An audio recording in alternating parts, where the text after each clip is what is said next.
And here we go now, recapping the trade deadline for the Browns, everything that went on. And Ashley, I'm going to start with you because this was your first trade deadline on the Browns beat with us. And boy, was it a doozy. So as you're seeing everything unfold today, starting with Odell Beckham Sr.'s dad putting his post up on Instagram, LeBron James weighing in, chaos breaking out everywhere. What are you thinking? I mean, my first reaction was it's chaos everywhere except where it actually matters, right? Like in terms of moves being made. Like it was just a bunch of social media chaos, which I mean, was a doozy in and of itself, like basically waking up to Odell Beckham Sr. posting that. I think it's like an 11-minute long video if you go to the actual YouTube link of Odell seemingly being wide open on all of these plays and them not getting him the ball.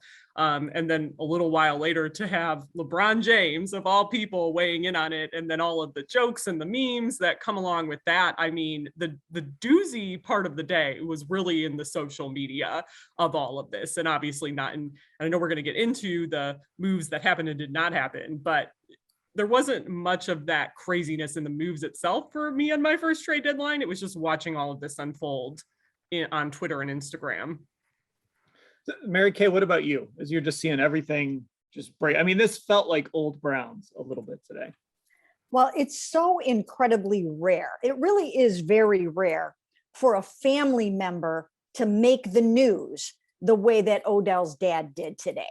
That usually doesn't happen very often in the NFL. Now, sometimes when those things happen, the player will tell the family member to delete the tweet or the post, right? That didn't happen in this case, which I think is very telling. So this to me was very significant.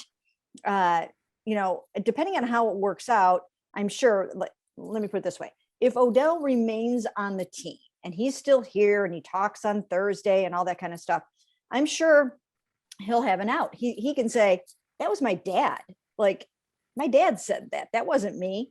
But, if Odell didn't want that up there, he could have either tried to talk his dad into taking it down, or he could have commented on it. And he could have said, these are the views of my father and not me. And I'm all about the team and blah, blah, blah.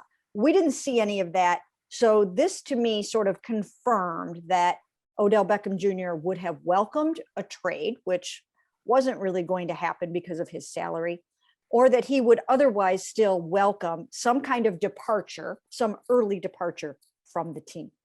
And so I think it still bears watching. And that was a blockbuster dad post. I mean, I'm sorry. And then for LeBron to weigh in, I mean, that just added to the drama of it all. I mean, I knew it was going to be a dramatic week. It was going to be a dramatic Odell week. Dan, you and I have even talked about that. We knew that something was going to be coming. We didn't know it was going to be quite like this, but wow, dad came through in a big way. Yeah, so I mean, let's just go this direction, because when people hear this, the trade deadline is passed. We're obviously recording this after the trade deadline. So, I mean, let's actually start by spinning this forward a little bit, because it's not just that his dad left the post up, but Mary Kay, he was in the comments. Like, he's in the comments, doubling down on stuff, agreeing with people who are ripping on Baker. Mm-hmm. And you're right. Maybe Odell Beckham Sr. just isn't going to listen if Odell Jr. says take it down. But it is telling that the post was still up, and I haven't looked right now, but it's probably still up as we're talking. Mm-hmm. What happens on Wednesday? Because Tuesday is a player's day off. What happens on Wednesday when Odell walks in that building and Baker walks in that building, Jarvis? All these guys are going to be sitting in that locker room, lifting, sitting in meetings, all of this stuff.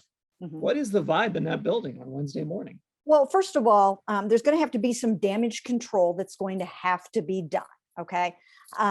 This is assuming that Odell is back, and I'm going to be, as we're taping this on Tuesday, I'm going to be writing a column about what I think might happen next. And some of the things that I will plan to cover in there, I mean, they could decide to part ways. I mean, that is still a possibility. I mean, this could be deal breaker. We're like, hey, we can't work with this guy anymore. He can't work with us. Baker and Odell can't be together anymore. Forget about it. This is over. So as we're taping this, Odell is still on the team. We don't know where that's all going yet. But let's assume, for purposes of the discussion, that they do end up together, that they have to go back into that building together on Wednesday, face the music, and figure out what's going to happen. Kevin Stefanski is going to have to address it in some fashion, but he's really good at that. He's really good at just, almost like being a parent about these kind of things and handling it and managing it, or maybe even taking Baker and Odell aside and saying, like, let's work through this.